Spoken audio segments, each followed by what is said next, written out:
Mike's on Mike, a conversation about politics, government, and Jacksonville. With 50-year opinion leaders Mike Hightower, Mike Tolbert, and award-winning broadcaster and longtime political observer, Mike Miller. Welcome to another episode of Mike's on Mike. I'm Mike Miller. Mike Hightower and Mike Tolbert are both at their respective remote studios. We're delighted you're with us again today. Our program, of course, is always brought to you by the Jacksonville History Center and the fine donors who help us out in keeping the cameras rolling and the lights on. And thank you to Dr. Alan Bliss and his fine staff as well for keeping us in line. We appreciate it very much.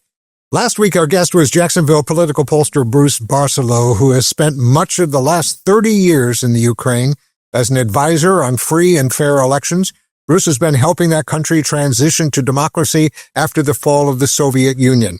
This week, Bruce is back with us, but the conversation is going to be a little different. We're going to be talking about what's happening in Ukraine and his perspective, but our focus today is how he and his partner Tom Nolan turned their political committee for open government into a humanitarian operation when Russia started bombing the country. Bruce is a well-known public opinion researcher who's advised more than 100 political clients, including 3 Jacksonville mayors, 3 sheriffs, and countless successful referenda across the state.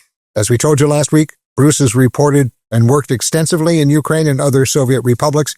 And once again, Bruce, thank you very much for joining us this week. And Mr. Tolbert, go ahead and get us started.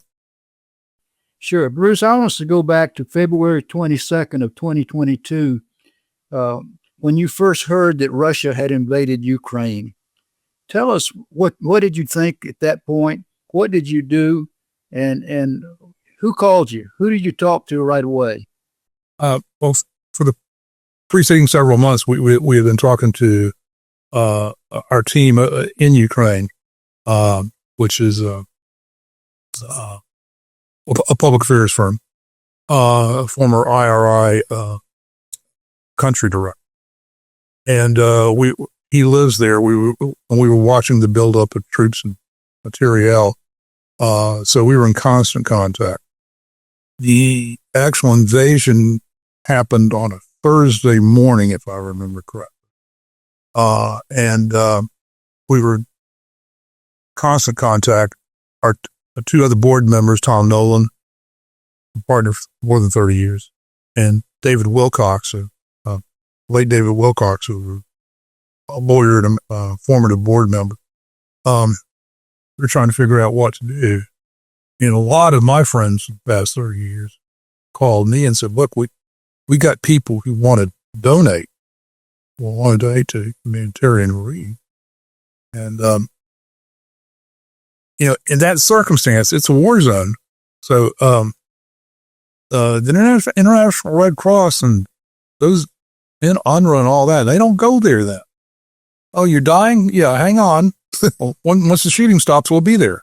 And I shouldn't be crass about it, but they needed help, medical supplies and blankets and generators and food today, not 6 months from now, 3 years later. So, that was on Thursday. By Sunday, we put together a multinational phone call, on Signal, and decided that since, Committee for Open Democracy, COD is a 501c3, has been for 15 years. So designated by the IRS. We decided we would have an operation.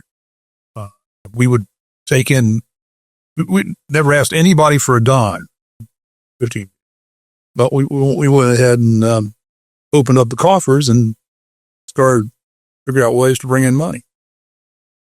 First thing we did was hire a young man who is a former international aid planner for the UN relief fund. He was conversant with all the regulations, conventional expectations, and so forth. How you document, how you manage, zero out any conflicts of interest. So we got with some corporations to get us some money. They said, well, let us help you too. Now we created a system whereby anywhere on your Ukraine on your smartphone here, you could complete an application, and we would consider you for micro loans or grants. And we were buried because those first month or two of the war, half the country was internally displaced. They had left Kharkiv, gone to Western Ukraine, relatives or friends or kindness of strangers. So all the resources in the center and western part of the country were strained beyond belief. We could tell what was happening. First, they needed the medical supplies and equipment. Then they needed transportation funding. We had one woman's nonprofit who simply gave women with children a bus ticket or a rail ticket and $100, equivalent of $100, and sent them on their way. I mean, what are you going to do? Get a receipt? Yeah. So we partnered with the Association of Ukrainian Charities, whose director I know well. All the team knows, worked with her for years. And they vetted hospitals and established charities. But we wanted to make sure that, tell you a story about Cheese Lady in Donetsk, eastern Ukraine. Woman is in an agricultural area, in with a bunch of other dairy farmers. War comes, the market at which the milk is sold blown up. Cows don't know it's a war; they keep producing milk. And how it works. He called us and says, "I think we can. I can learn how to make cheese. Could you give me $800 to buy the kit?" Well, our in-level guy says, "I think you're asking the wrong question. Why don't we get you $3,500 so you can buy the hay, buy the kit, test slice of milk, and bring your other dairy farmers in and teach them how to do it?" We did, and she did, saved an industry. Then the fighting in Donetsk got really heated. She had to escape to Western, tremendous success. She had to escape to Western Ukraine, so she winds up near Ivano-Frankivsk in the west, and she persuades someone to let her use their abandoned building, where she gets us for generators, cots, beds, and equipment to teach hair cutting and shaving and hair coloring and so forth. And then she gets somebody to teach them all to do this. Meanwhile, the ones that were not so good, we had somebody else teach them how to make little dolls, little dolls. We had I think we funded 117 hospitals. Wow. With things like, in the town of Rivne alone, which is kind of like it, Ukraine is for a round dial. It'd be about 10 o'clock on the dial. We sent, in the first 8 months, we sent, I think it was 3.2 tons of medical supplies and equipment. Tons. We didn't get money. We got the equipment. We had an extraordinary computer operation that logged every single grant request, followed up that the grant was being processed. They had to sign for it. We had to take pictures of progress along the way. Because we've been there for 30 years, we know like every mayor and every former, current, and aspiring legislator in the country. We could check them out, have them do a drive-by and make sure that they were actually doing what they say. So there was this organic response. All decisions were made by an unpaid volunteer board of Nolan, Barcelo, and David. So that's how we did it. Can you give us an idea so we have in our head the size of Ukraine? So we talk about the part that is at war and the part that people were moving? Give us an idea of how big the country is so we have an idea. Roughly the United States. Let's just say, topographically, it's like the United States. Crimea is where Florida is. The Russians are in 20% of the land area, invading Russians, which is basically, in our terms, from Maine, New Hampshire, down to Florida. Crimea is down south. That's where the Russians are. It's a country of about 44 million people. Upwards of half of them were internally displaced. Half of the country was on the lam. Bug it out. What you're saying, the part that Russia now controls or is occupying really goes from like Maine along the East Coast, like so far inside. But the part that the Russians are holding has all the heavy minerals. Hear that, Greenland? The part which has the minerals, which is what President Trump is trying to get Zelensky to sign off on, is now being held by the Russians. Is that what you're saying? If I understand him correctly, I believe that's what the president. Is that the only area of Ukraine that has the rare earth? Or the greatest concentration? Greatest concentration. Okay. But you also got the Black Sea.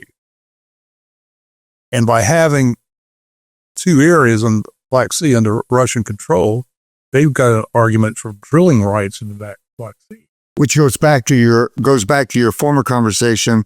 They drill it, distill it, or make it. Make it into weapons. Getting back to the fundraising issue that you were talking about, I mean, you're here in Jacksonville.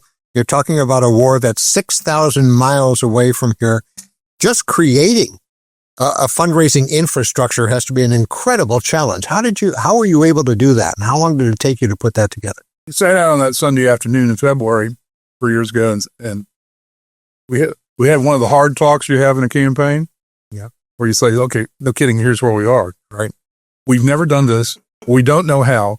We don't think anybody else has ever done this. And we don't have any of the infrastructure or personnel. So let's start there. And we know how to communicate. We know how to find allies. Tell you, so we started getting these. Tell you how it went. We're reviewing half a dozen proposals 2 to 3 times a week after the first few weeks when everybody wanted everything right now. Sure. We couldn't process that. So we're getting them all in Ukrainian and some Russian. So we had talked to the people at LinkedIn because LinkedIn wanted to do a little grip and grin for us and raise some money in their corporate headquarters and wherever they are in Pacific Northwest. They said, what else can we do? We appreciate the check. I said, what else do you need? Well, our big need right now, we've got a 3-week backlog in digital grant requests. And we need them translate. Okay. How many are there? We told them. He said, well, send them to this person. Next morning, they were all done. Wow. LinkedIn gave their Eastern European staff to us every day or two. Gave it to us. A friend of ours had a client called Salesforce. I've heard of it. Customer Resource Management. Yep. They gave us one of their products free. Oh, and they altered it. They'd changed all the stuff. And it just went on and on like that. People would do strange things. We had a doctorate who said, nobody can go to the doctor. They've got phones. Why don't we have a telemedicine? We had like 4,500 telemedicine visits. Doctors around the planet speaking to people on the phone. Now, was that the 9:30 Zoom meetings, worldwide Zoom meetings, or was that something else? 9:30 Zoom meetings or Signal meetings. Okay. We got the Signal pretty quickly because we were dealing with people who were dealing with the Russians, and we didn't want Ivan to know what we were doing for a lot of reasons. We also, curiously enough, didn't really want the banks to know what we. The first thing you do when you start wiring hundreds of thousands of dollars to Eastern Europe when there's a war on, is the banks get a little tetchy about that. That's right. So they tell us we can't do that. It's in Ukraine. Ukraine's in a war zone. No, not that part. So it took a little negotiating. We got some of our high-end financial people. I don't even know who they are, but they were really good to straighten that out. We literally didn't know what we didn't know.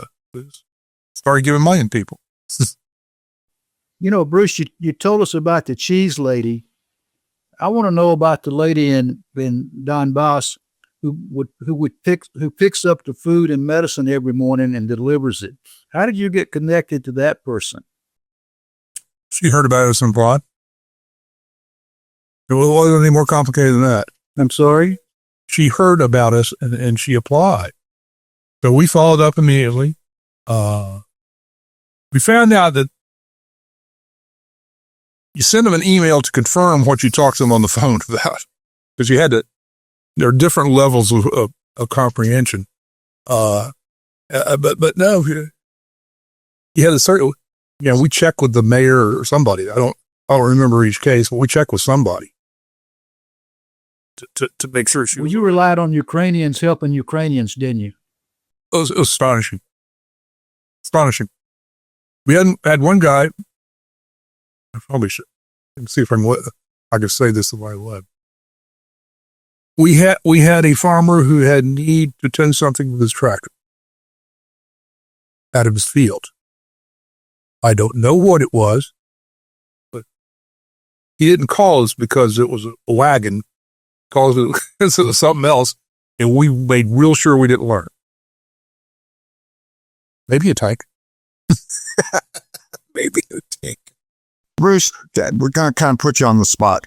When the war began in 2022, from everything that you said, did you think it would last this long? And is the Committee for Open Government still sending grants to Ukraine?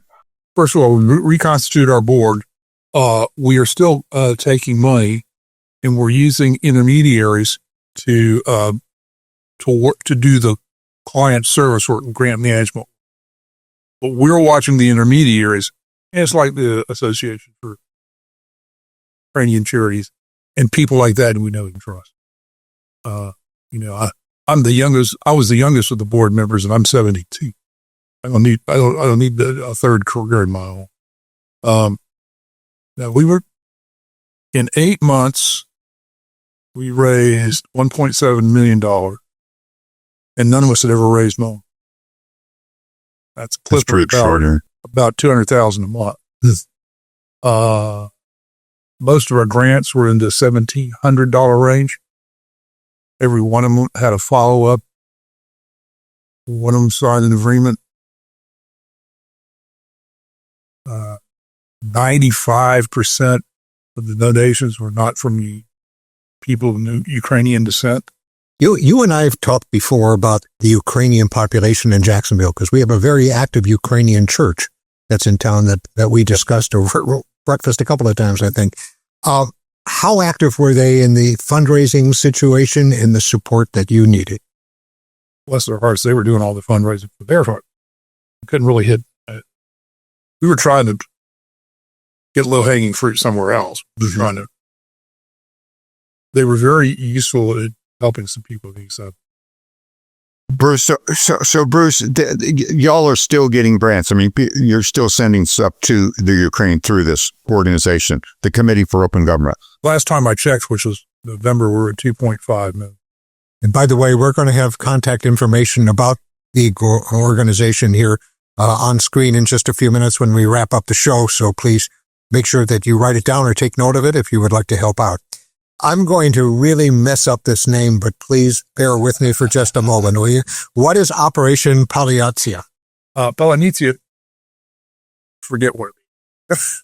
But it is a word that can be said in Ukrainian and in Russian. intonations are completely different. Russian and Ukraine share the same base alphabet, but it's about 40% overlap in terms of spoken language. Olenitsia, when a Ukrainian says it, it sounds one way. And when a Russian says it, the Russian can't say it. Ukrainian. See, my background's Romanian and Lithuanian, so that's why I couldn't pronounce either way. It would be like somebody tells you they're from Kentucky and you say where, and they say Louisville. Well, he ain't from Louisville. Right. Louisville is Louisville. Okay. Or imagine Sylvester Stallone saying, you guys, y'all. It's not going to ring true. And as soon as our Ukrainian partners saw it, they are laughing their selves a lot. Because it was perfect. It was just perfect. And that gave us kind of instant cred. People go, okay, this is going to look different. I can tell already. At one point in this whole, during the war, early on, you said this war ends in Moscow, not in Kyiv. It's Vladimir Putin's turn to figure out what we do next. Do you still believe that this war will eventually be the outcome? It will end in Moscow? It's happening right now in slow motion. Why did you say it's happening right now in slow motion? Yeah, help us understand that. This can't go on. The behavior of the last 350 years can't go. If the Ukrainians have to fight with dirt in their fingernails, it sticks. We're going to fight. Does Putin want peace? No. Putin wants victory. And I would say to you that the Ukrainians are willing to settle for nothing short of victory. So Ukrainians with no American blood, and effectively we paid for the bullets and they destroyed the Black Sea Fleet. That's pretty good return on investment. We're now hearing that from North Korea is sending people in from Russia. Is Russia really losing that many men compared to what the Ukrainians are doing? Yep. Yes, they are. The Russian population, by and large, doesn't know that. But over, 800,000 casualties on the Russian side? Some of those boys didn't die. And all those boys didn't come home. But some did come home. And that is eating into consensus in Russia. So what you're saying is that the people of Russia are beginning to understand what the cost to the Russian side is costing them in men and everything. I believe that to be true. Guys, we've run out of time here. But thank you all very, very much. Bruce, can't thank you enough for being with us these last two programs. Fascinating stuff. This has got to be the most educational series of programs I think that Mike's on Mike has done in the almost 2 years now that we've been on the air. And it's been fascinating. I just hope everyone who sees this will tell their friends about it and others, because it is well worthwhile to get the backstory of what we have been involved in along with the Ukrainians and the Russians for the last 3 years. And it's not going to, as Bruce says, it's not going to end anytime soon. So it's going to continue.